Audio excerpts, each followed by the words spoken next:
കഴിഞ്ഞ ദിവസം ഞാൻ കുറച്ച് ഡേയ്സി പൂക്കൾ വരച്ചില്ലായിരുന്നോ. അന്ന് അതിൽ വന്നൊരു കമൻറ്റാണ് എൻ്റെ പർപ്പിൾ ഡേയ്സിയും കൂടെ വരക്കുമെന്ന്. ഈ കമൻ്റ് ഇട്ടത് വേറെ ആരല്ല കേട്ടോ, എൻ്റെ സ്വന്തം അനിയത്തി തന്നെയാണ്. അപ്പോൾ അവളുടെ ഫ്ലാറ്റിൻ്റെ ബാൽക്കണിയിൽ പർപ്പിൾ ഡേയ്സി ഉണ്ടായിട്ടുണ്ടായിരുന്നു. അപ്പോൾ അതിൻ്റെ ഫോട്ടോ അയച്ചു തന്നിട്ടുണ്ട് എനിക്ക്.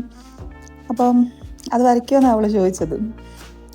അപ്പം ഞാൻ കരുതി ഇന്ന് ചിത്രം വരയ്ക്കാമെന്ന് കരുതി ബുക്കൊക്കെ എടുത്ത് കാര്യമായിട്ട് ഇരുന്നതായിരുന്നു. പക്ഷേ എനിക്ക് അത് വരയ്ക്കാൻ തോന്നിയില്ല എന്നല്ല, വരച്ചാൽ അത് ശരിയാവുമോ എന്നൊരു ഡൗട്ട്. അങ്ങനെ ഞാൻ അത് ഒഴിവാക്കി എൻ്റെ മനസ്സിൽ തോന്നിയ ഒരു ചിത്രം അങ്ങോട്ട് വരച്ചു. ഈ ഡേയ്സി പൂക്കൾ എന്ന് പറയുമ്പോൾ എൻ്റെ മനസ്സിലപ്പോൾ വന്നത് ഭയങ്കര ഡാർക്കായിട്ടുള്ളൊരു ബാക്ക്ഗ്രൗണ്ടിൽ പ്രൊജക്റ്റ് ചെയ്ത് നിൽക്കുന്ന നല്ല പർപ്പിൾ കളർ ഡേയ്സി പൂക്കളായിരുന്നു. അപ്പം ഞാൻ അതുപോലെ എൻ്റെ മനസ്സിൽ തോന്നിയ പോലെ ഒരു ചിത്രം അങ്ങോട്ട് വരച്ചതാണ്. വരച്ച് കളറിംഗ് ഒക്കെ തുടങ്ങിയപ്പോൾ ഞാൻ കരുതിയ പോലെയുള്ള ഒരു ഔട്ട്പുട്ട് കിട്ടുമെന്ന് ഡൗട്ടായിരുന്നു. പക്ഷേ ഫൈനലി റിസൾട്ട് കണ്ടപ്പോൾ എനിക്ക് നല്ല ഇഷ്ടമായി.